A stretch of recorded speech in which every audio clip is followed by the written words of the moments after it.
Today we're gonna have a lot of hot debates about Hearthstone Battlegrounds, the meta, and what the game state is right now, because a lot of you wanted me to take a look at the Hearthstone subreddit, the official subreddit for Battlegrounds, which is called Tavern. If you wanna check what some of the most recent posts are and discuss them, but I'm not doing this alone. I'm joined by MinderRoots, who is one of the moderators of the subreddit, and also a good friend of mine. So this video started off reviewing some posts, and then it kind of spiraled into more of a debate on Hearthstone Battlegrounds and the state of the game. I had a person argue that Murlocs is the best counter to Greasebot.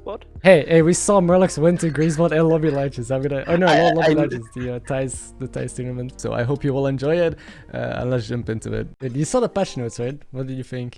It's complete trash. It's like that's the most disappointing patch I've seen. Well, okay, pinned card decision, Cookie Chemist. What are your thoughts on Cookie Chemist first of all? Because this has been like a problematic card for a while, right? Yeah, it's kind of an issue, like especially with like blood gems, and like you can just abuse blood gems so crazy with it. Like you can just do some stuff you shouldn't be doing, and it's kind of sad that Chroma Wing had to die for this card.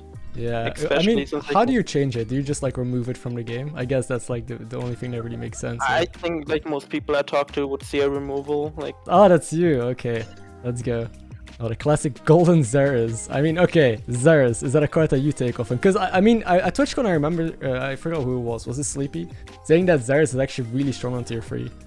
Like I played a while with like Sleepy too, and we actually took Zaras like decent amount, especially if you go 3-on-3. You could like often just buy Zaras in the first shop plus something, since like on average that's gonna be better than like what else you're gonna find.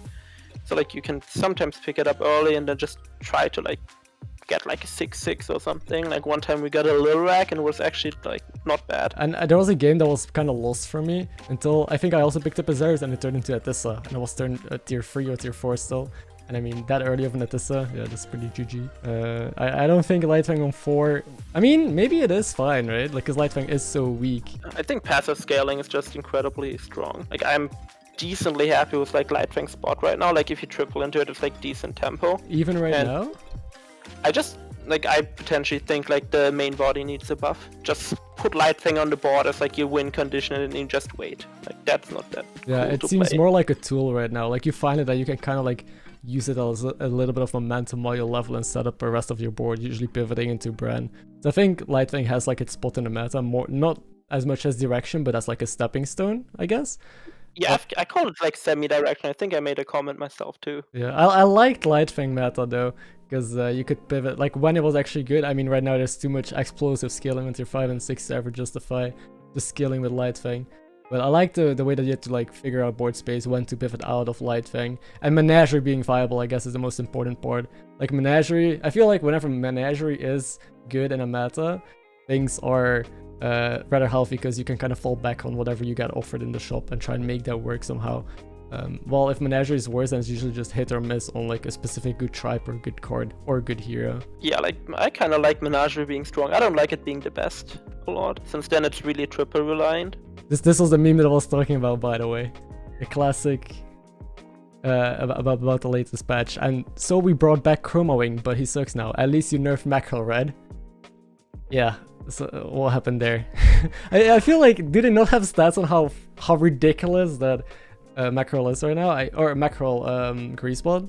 I think it's like if you triple into Greasebot, your average placement rises by 1. If you hit like an early Nosy Looter or Gazola, like your average placement rises by like 0.8, and Greasebot continues to like make your average placement rise even like 5 turns later. Yeah, today was a very sad day, because also Reno I tripled into a 6 and had to golden a Caligos. Well, back in the golden days, you could have a golden Calig and you just you were the happiest person alive. Just won the lobby, but now it couldn't keep up with passive scaling from stupid Divine Shield cards. But dragons are like a continuous point of discussion on the subreddit, especially. Yeah, like, I noticed it. This encapsulates what we just talked about, basically. Yeah, like I'm not a fan of this type of mech comp at all. Oh, here's another one. Like there's so many posts about Greasebot or Mackerel where like people discuss, oh, is Greasebot the problem or is Mackerel the problem? Currently, like they're like more separated, since people just like keep posting like, is something coming now? Is something coming now? Kind of like a mindset. What do you think in general is like the best thing about the subreddit? Like, what are the best kind of discussions or posts that you like to see? I kind of especially like the people wanting to learn. Seems like it's kind of hard to like find all the resources that are like available to people to learn. So like when people ask like how should I play this, like you can have some like pretty good discussions, kind of like interacting with like a lot of different people. Like you have like top players interacting with like newer players, and you kind of see like different perspectives. Like generally like nerf suggestions are pretty popular. How do we fix this tribe? It's like a lot of more work that goes into those posts that are quite nice, and that kind of goes in line with like also like the high effort guides that like some people post. And what about the dark side? Like what are the kind of posts that you kind of don't like to see, or you even have to remove? Because I remember seeing a post here that was kind of like a post that I saw on like the normal Hearthstone forums as well, or just a dumpster fire, because the posts are all just conspiracy theories and people feeling like they get unlucky, and I feel like I've seen rage posts like that over here as well. Highlights actually get like a lot of removed posts, since like people like share the highlight and like Stuff like this? oh I did, or like this, like if you played the game a lot, like you would agree this is like not the most special thing, like you just played elementals. Yeah.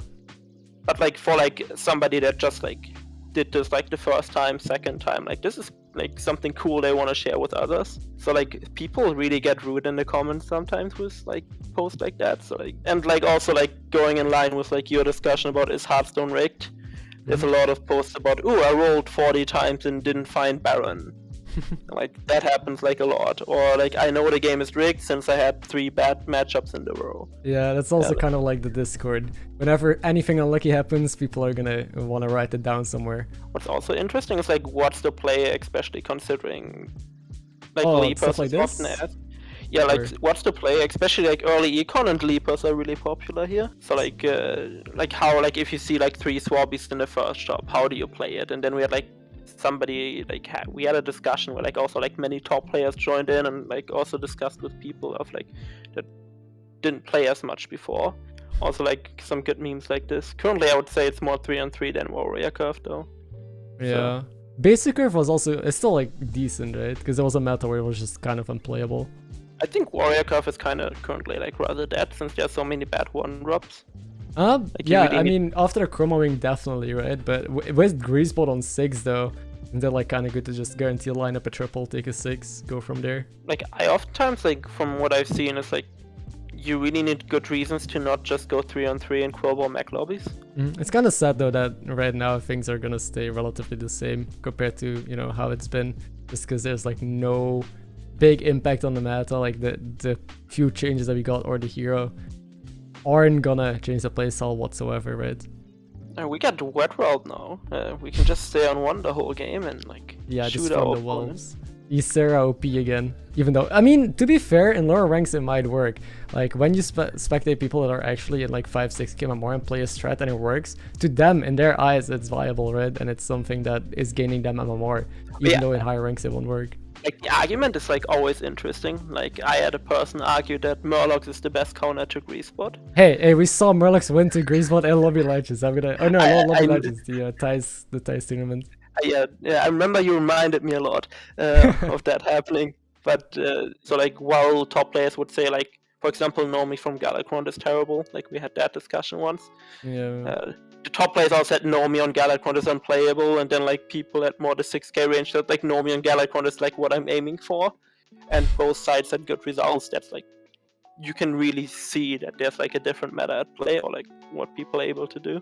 Yeah, for sure. That's the most interesting thing when considering like making guides and like giving advice, is that not all advice applies to everyone. And that's also one thing I realized when it comes to heroes. When people make tier lists, especially a lot of top players, they put the heroes that you see do well and do well in the meta at the top and Carriel and other shit heroes at the bottom. Meanwhile, in lower ranks, those are the heroes that are like outperform because of how simple they are and how straightforward their mechanics are, and they just put stats on the board. And I think there was even a dev post about this, which I think I did talk about, I don't remember, that like discussed the top 10 heroes, the stats that they had, and how for top 10% and like top 50% it was completely different.